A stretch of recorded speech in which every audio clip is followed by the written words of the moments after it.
नमस्कार दोस्तों।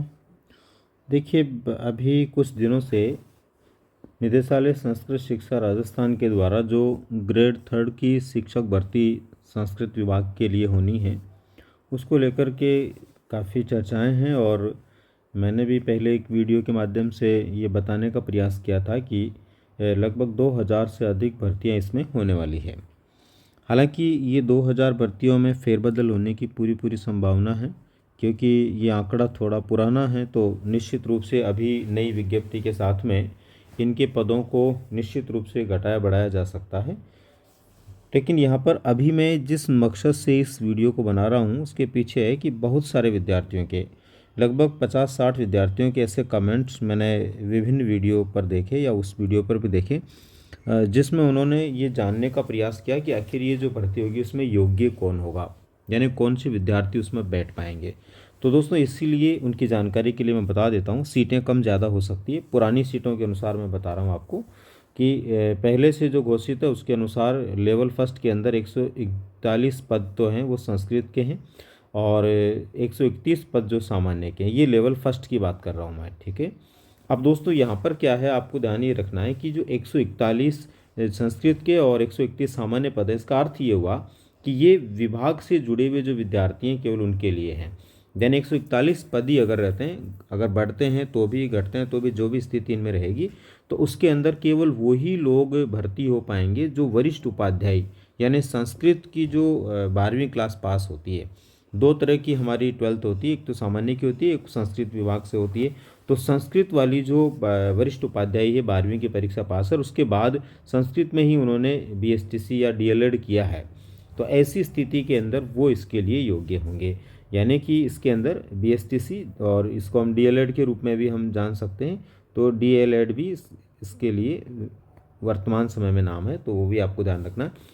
तो ये तो होगा केवल उनके लिए। और सामान्य पद का मतलब है दोस्तों जिसने भी 10+2 किया है, समकक्ष जो भी है 12वीं जो भी जहाँ से भी किया है, जिस बोर्ड से भी किया है, वो सामान्य वाला भी, और वही बीएसटीसी और डीएलएड वाला जो है इसके लिए योग्य है।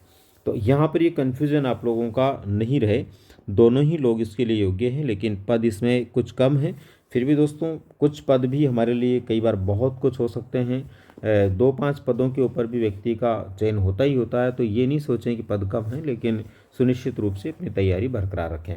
और ये मेरा जो मकसद है अभी बताने का वो ये कि आपके जो सवाल हैं बहुत सारे विद्यार्थियों के, उनके जवाब उनको मिल जाएं कि ये संस्कृत विभाग की है तो संस्कृत वरिष्ठ उपाध्याय वालों के लिए ये पद होंगे और सामान्य के लिए होंगे।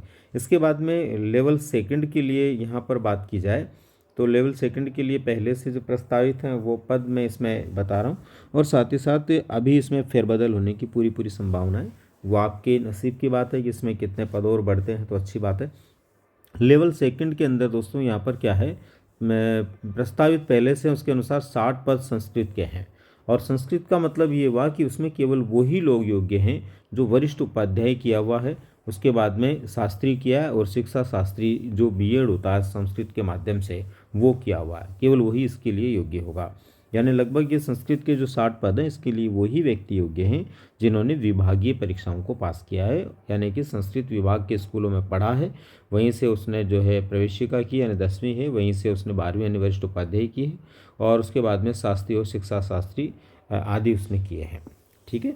कई बार ऐसा भी होता है कुछ विद्यार्थी सामान्य 10वीं करके भी संस्कृत विभाग के स्कूलों में चले जाते हैं, तो यहाँ वरिष्ठ उपाध्याय उसके लिए कंपल्सरी है, ठीक है। और इसके बाद में बीएड या शिक्षा शास्त्री समकक्ष होते हैं, तो वो उसको साथ में डिग्री होना चाहिए। दोस्तों टेट या रीट पास होना कंपल्सरी है, ये ध्यान रखना है। इसमें ये आपको ध्यान रखना दोस्तों, रीट या टेट पास होना ज़रूरी है। ये लेवल फर्स्ट के लिए भी लागू होगा, लेवल सेकंड के लिए भी, दोनों के लिए लागू है कि रीट पास हो। इसके बाद में दोस्तों यहाँ पर जैसे कि सुनने में आ रहा सबसे ज़्यादा पदों की संख्या जो है, जो पुरानी सूचना उसके अनुसार 993 पद हैं, और ये है बीएससी बीएड वालों के लिए। तो इसके लिए संस्कृत विभाग से होना ज़रूरी नहीं है, कहीं से भी सामान्य 10+2 उसके बाद में जो है बीएससी किया और बीएड किया हो उसके लिए ये पद है। यानी ये कॉमन सभी के लिए है, केवल संस्कृत विभाग से ही पढ़ा उसके लिए नहीं है, बाकी बीएससी बीएड जिसने भी किया उसके लिए ये पद होंगे। इसी तरह से दोस्तों एसएसटी इंग्लिश और हिंदी, इनके लगभग 500 पद यानी 498 पदों के लगभग हैं, इनमें भी बढ़ने की पूरी पूरी संभावनाएं हैं। और इसके लिए भी दोस्तों सभी लोग योग्य हैं, सामान्य रूप से जिसने बीए किया और बीएड किया है वो इन पदों के लिए योग्य हैं। तो दोस्तों इस वीडियो के पीछे मेरा जो मकसद था वो ये था कि बहुत सारे विद्यार्थी कन्फ्यूज़ हो रहे थे कि इन पदों के लिए कौन योग्य है कौन नहीं है, या कौन व्यक्ति इसके लिए आवेदन कर पाएगा। तो दोस्तों ये निश्चित रूप से मान के चलिए लेवल फर्स्ट के लिए भी निश्चित रूप से कुछ पोस्टें हैं, तो वो भी सामान्य विद्यार्थी भी इसकी तैयारी करें। जो संस्कृत से हैं उनके लिए तो स्वर्णिम अवसर है ही है, बाकी सामान्य विद्यार्थी इसके लिए विशेष तैयारी करें। और साथ ही साथ जो दोस्तों सामान्य रूप से बीएससी बीएड हैं और बीए बीएड है उनके लिए भी निश्चित रूप से इसमें पद निर्धारित हैं, तो वो भी अपनी तैयारी करें। और संस्कृत विभाग में जो शिक्षा शास्त्री शास्त्री और वरिष्ठ उपाध्याय हैं वो संस्कृत के जो पद आएंगे उनके लिए अपनी तैयारी करें। तो दोस्तों ये थी मेरी सामान्य सी जानकारी, और उम्मीद करता हूँ कि जो बहुत सारे विद्यार्थी इसको लेकर कन्फ्यूज़ थे और विभिन्न सवाल उनके मस्तिष्क में आ रहे थे उनका जवाब निश्चित रूप से मिला होगा। दोस्तों फिर कोई सूचना आपके लिए मुझे लगेगा कि निश्चित रूप से आपकी समस्या का समाधान उस सूचना से हो सकता है, तो फिर किसी नई जानकारी के साथ में मिलेंगे। धन्यवाद।